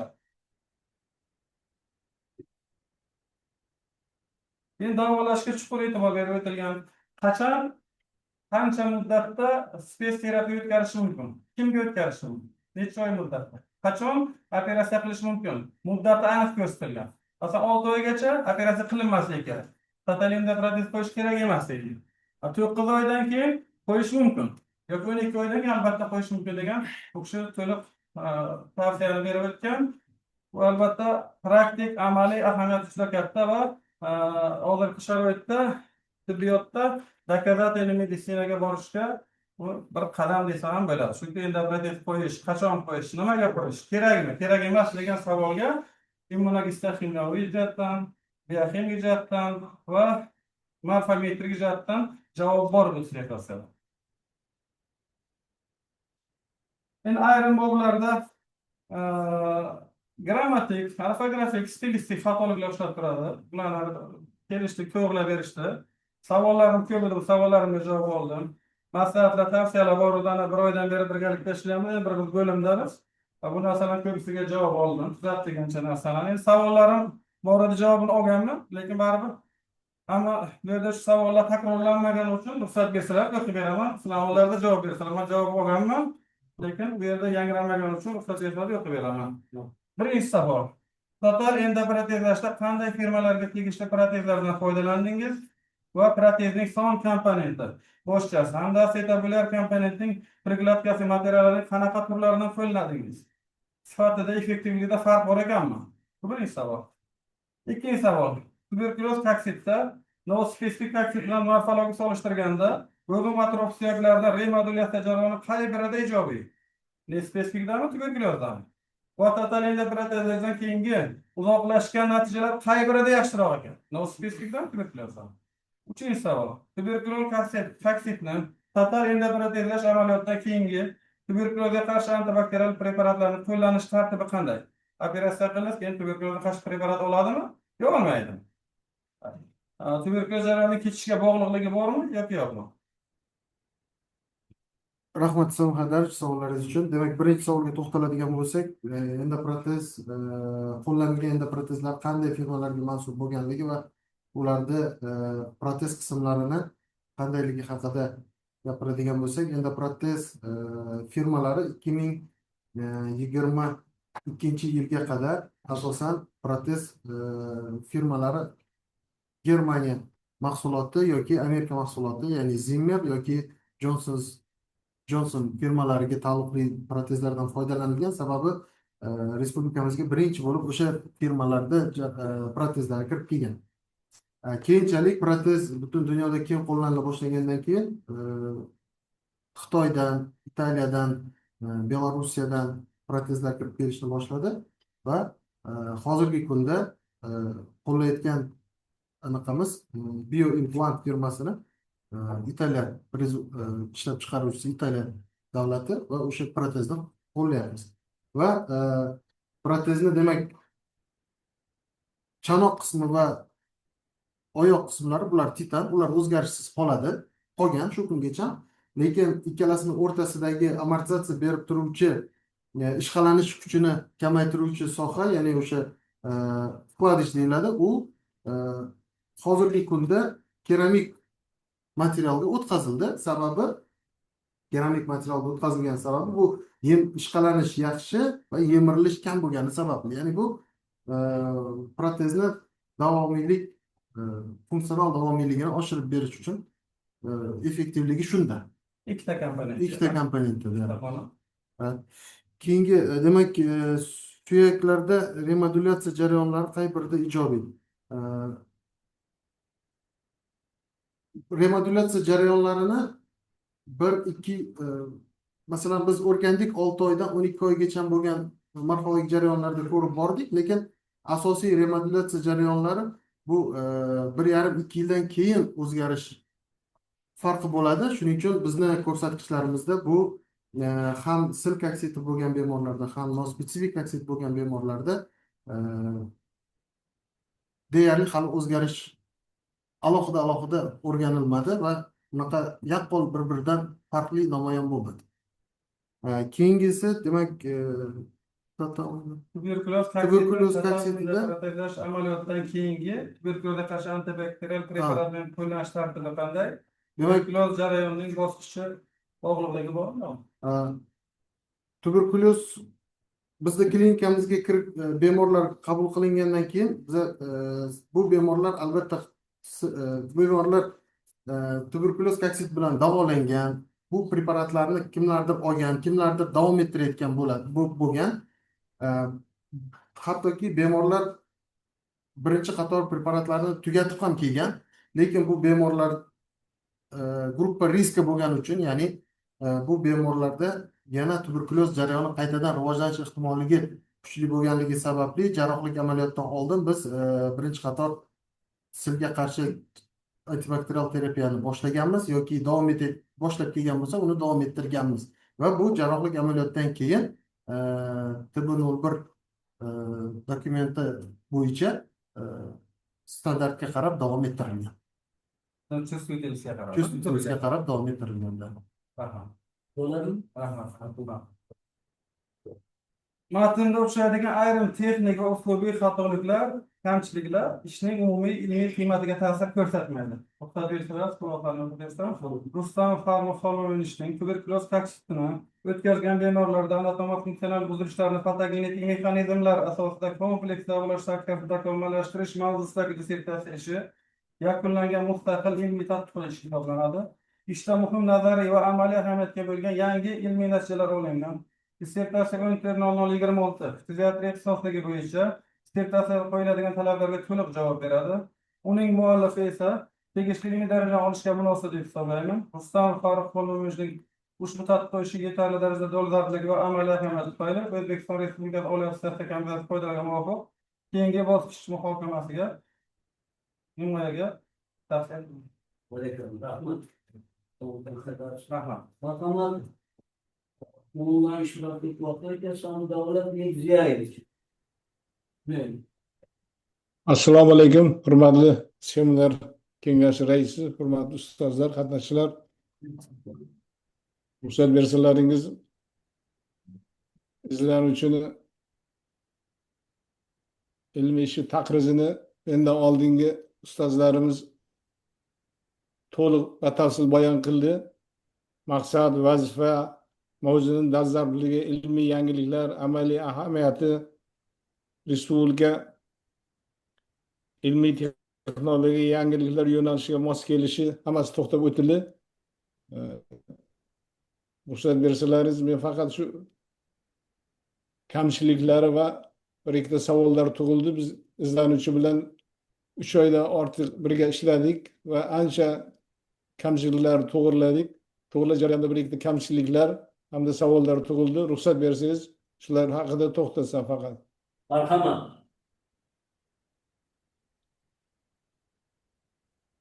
Ish jarayonida tug'ilgan savollarim quyidagilardan iborat edi. Kamchiliklar dissertatsiyani barcha boblarida grammatik va stilistik xatolar mavjud. Buni oldingi taqdirchilarimiz aytib o'tdi.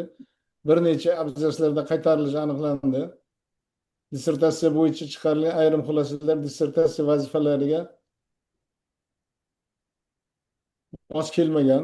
Buni ish jarayonida bu punktimiz to'g'riladik. Barcha ishlatilgan tibbiy terminologiyalar xalqaro qabul qilingan terminologiyalar bo'yicha qo'llanilsa maqsadga muvofiq bo'lardi. Adabiyotlar sharhida faqat mavzuga tegishli va dissertatsiya ishida foydalanilgan manbalar talqin qilinganligi ma'qul. Hamda materiallarni taqdim etganda har doim qaysi jadval numeratsiyasi va bu ma'lumot keltirilgan ko'rsatish zarur. Shunda dissertatsiya o'qish ancha oson kechardi. Bu kamchiliklar, albatta buni to'g'rilasa bo'ladi. Endi tug'ilgan savollarga to'xtasam, mana siz bizning markazimizda densimetrik hozir fragmentatsiya davomida ham ko'rmadim. Densimetrik suyak zichligini aniqlagansiz. Shu aniqlangan kasallarda bisfosfonatlar qo'llanganmisiz? Zameta, A-klassa, alendron, rezerva kabi.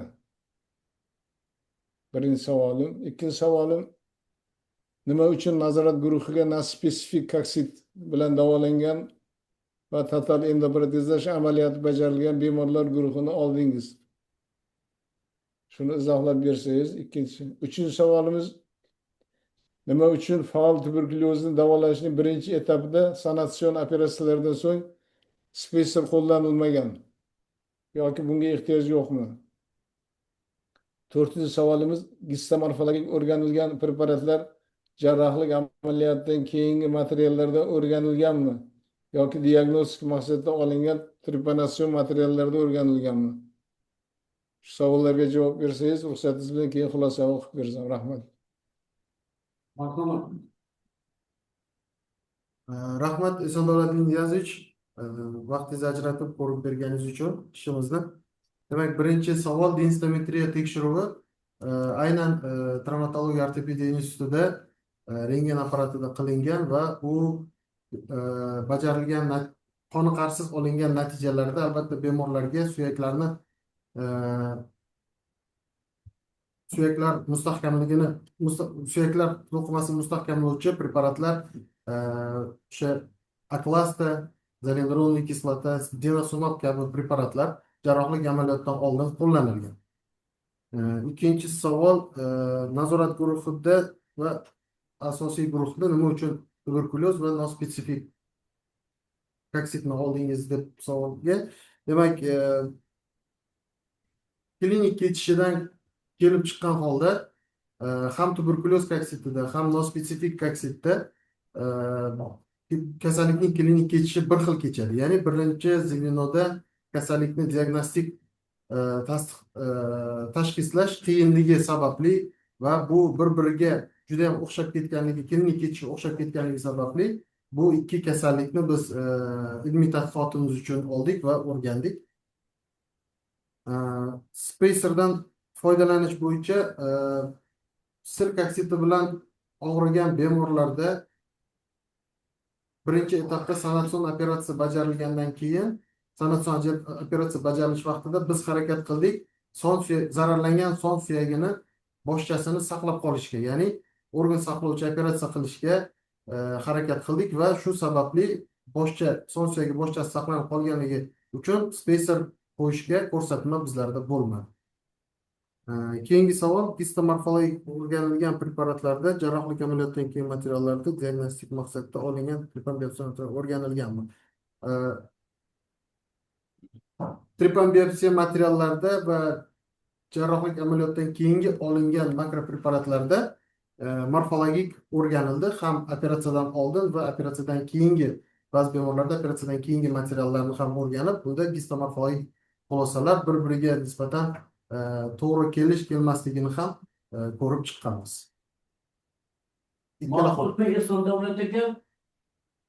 Rahmat, qoniqarli. Xulosa, ruxsat bersangiz xulosani o'qib bersam. Marhamat. Ko'rsatilgan xato va kamchiliklar fundamental emas va taqdim etilgan tadqiqotning qiymatini kamaytirmaydi. Xulosa, shunday qilib Rustam Farruh Xolmominovich tanlagan tuberkuloz kaksitini o'tkazgan bemorlarda anatomiya funksional buzilishlarni patogenetik mexanizmlar asosida kompleks davolash taktikasini takomillashtirish mavzusi dolzarb. Belgilangan maqsad va vazifalarni bajarayotganda shubhasiz tuberkuloz kasalligidagi mavjud muammolarning bir qismi hal qilingan. Muallif tomonidan taqdim etilgan dissertatsiya tugallangan tadqiqot ishi bo'lib, fiziatriyaning ma'lum bir ilmiy muammosini hal qilingan.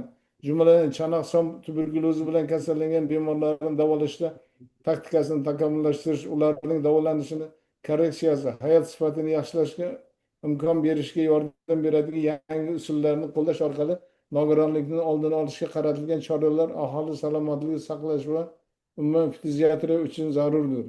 Bu o'z navbatida sog'liqni saqlash sohasidagi muammolarni hal etishda g'oyat muhim ahamiyat kasb etadi. Tuberkuloz kaksitini erta aniqlashda zamonaviy texnologiyalarni qo'llash orqali davolash samaradorligini oshirish, bemorning hayot sifatini yaxshilash va nogironlik darajasini pasaytirishga va bemorning normal hayot tarziga qaytishiga olib keladi. Rustamovning ushbu tadqiqot ishi yetarli darajada dolzarbligi va amaliy ahamiyati tufayli O'zbekiston Respublikasi Oliy attestatsiya komissiyasi qoidalariga muvofiq keyingi bosqichda muhokama qilish uchun tavsiya etaman. Rahmat. Rahmat, Eson Davlat aka. Katta rahmat. Marhamat. Marhamat, o'rtoqlar, retsenzentlarni hammani o'tiring bo'ldi. Retsenzentlarni hammalarini fikrini eshitdik, savol javoblarni eshitdik va barobar minnatdorchiligini bildirdilar. Ana endi kim muhokamaga chiqadi? Marhamat. Кто хочет выступить в качестве неофициального рецензента? Пожалуйста, слово доцент, Muhammed bugün juda chiroyli takliflar qilishlar mazza qilib eshitdik to'g'risida aytganda. Shuning uchun men birinchi navbatda zo'r terma yo'nalish bergansiz. Insonlar dasturlaringiz deganda ko'p bilmagan narsalarni bilib oldik. Samimiy bo'lgan joylarni hozir mustahkam oldik. Ish juda ham yaxshi. Yana bir savol bermoqchi. Buni kelajakda yana qanaqa planlar bormi degan savol bermoqchi. Endi hozir bu planda to'xtab qolish mumkin emasda. Qaytadan doktorlik qilmaydi-ku albatta. Yani shogirdlari bor, shogirdlar bo'ldik. O'shanga ixloslab bityapti. Ana ixlosga bu shunaqa bir ish topdi, buni davom ettirishmasa, uni to'xtatib bo'lmaydi bu. Neza, o'shaning uchun bu ishda muvaffaqiyat tilayman, tabrik qilaman. Shovuzjon sayliga olma. Rahmat, barakalla. Marhamat, kelin so'zga chiqmoqchi. Shohbosmon mahallasi to'la o'zingizga. Rahmat. Endi men поддержку диссертанта. Вообще, в принципе, работа Все-таки мы прозвучало инвалидность по последнему. Вообще, вот то, что последние десятилетия, да, у нас в республике снижение заболеваний туберкулезом, да, это однозначно. И там, знаете, смертность там 1,5, да. Вот я знаю по своим этим самым, я общаюсь, все-таки вот эта проблема инвалидности, основного вот от туберкулеза, нелегочного туберкулеза, который составляет большую долю, и опорно-двигательного аппарата, вот последние десятилетия, это так, что это уменьшается, вот эта инвалидность, понимаете? Вот то, что вот эти сводки города, там, республики, в принципе, вот эти все меньше и меньше инвалидов по туберкулезу, именно вот то, что опорно-двигательный аппарат. Это вот то, что вот продолжение того, что вот он сделал работу, конечно, работа оценена официальными рецензентами, вполне достойно, он ответил на все вопросы, конкретно там вполне вот, то, что своих этих самых, в пределе своей работы. И, соответственно, вот то, что bu narsa endi bunga bir zamin bo'ldi-da, xudo qarasa hozirgi paytda дальнейшее снижение вот инвалидности, nogironligini и, соответственно, улучшение качества жизни этих больных. В принципе, вот то, что man so'ramoqchi edim o'zi, вот грант исследования все-таки гранты, вот насчет стоимости этой работы. Она довольно-таки дорогое исследование. Вот то, что все-таки вот эти лабораторные тесты, лабораторные исследования, гистохимия, соответственно, операционное лечение, вот эти импланты, вот это и протезы.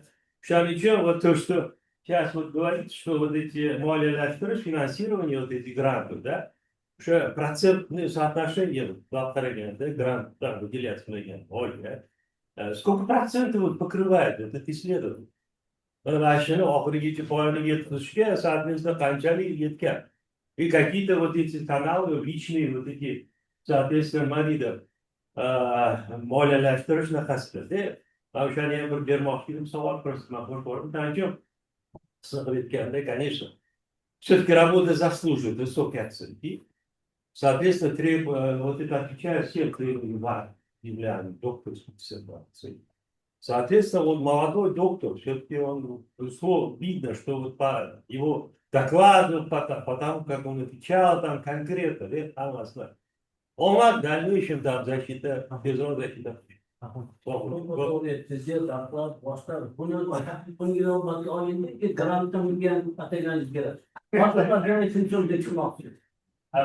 Альберон хотите что-то сказать?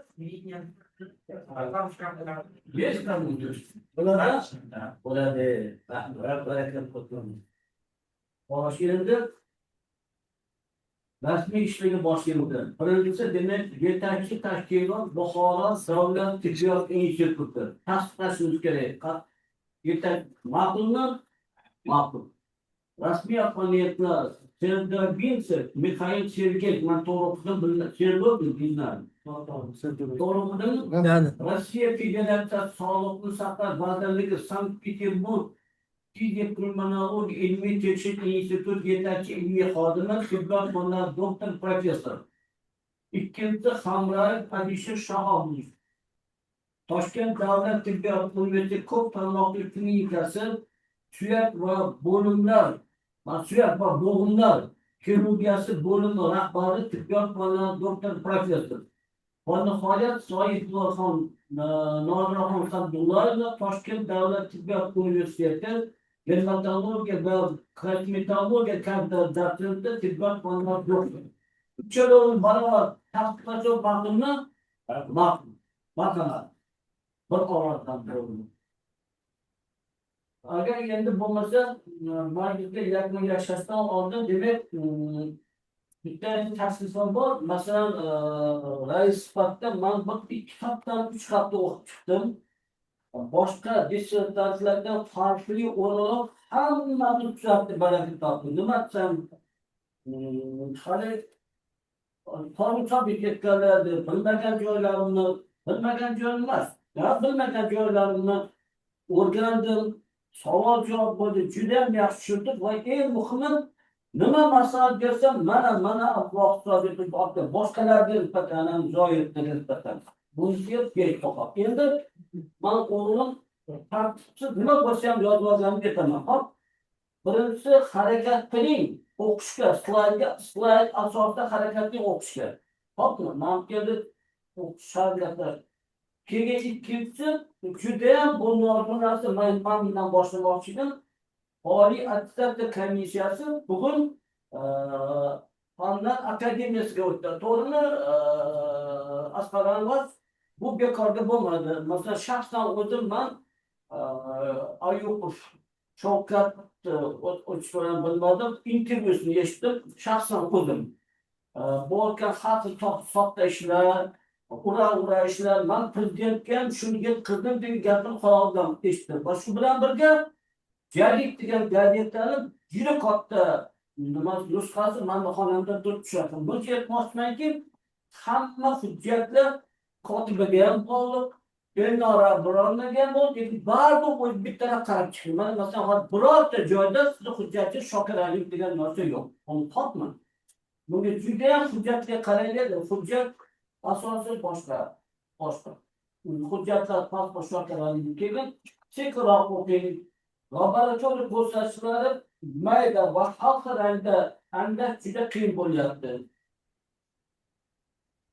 Vaqt o'tdi. Mana keyin desertant ko'rib chiqqan ketgan suyak mineral zichligi ham juda mayda algoritm. Mana shularni agar bartaraf qilsa, menimcha hammani xursand bo'ladi. Endi bu yerda ikkita savol bor ekan. O'tdi, o'tmadi. Endi o'tmadigan savol so'roq. O'tdi, marhamat tasdiqlab beringlar. Barakallah. O'tiringlar. Boshqa savollar bormi? Bashir Tolibni qarang, men qanaqa madaniyatliman. Hatta qadam bilan maqtadim. Savollar bo'lmasa, ilohi yaxshilik bo'lsin. Kattakon rahmat Asqaronov akasi onani ketib juda zo'r ma'ruza qildi. Somdan xayrlar qoyil qoldim 5 ga. Ma'ruza qildi.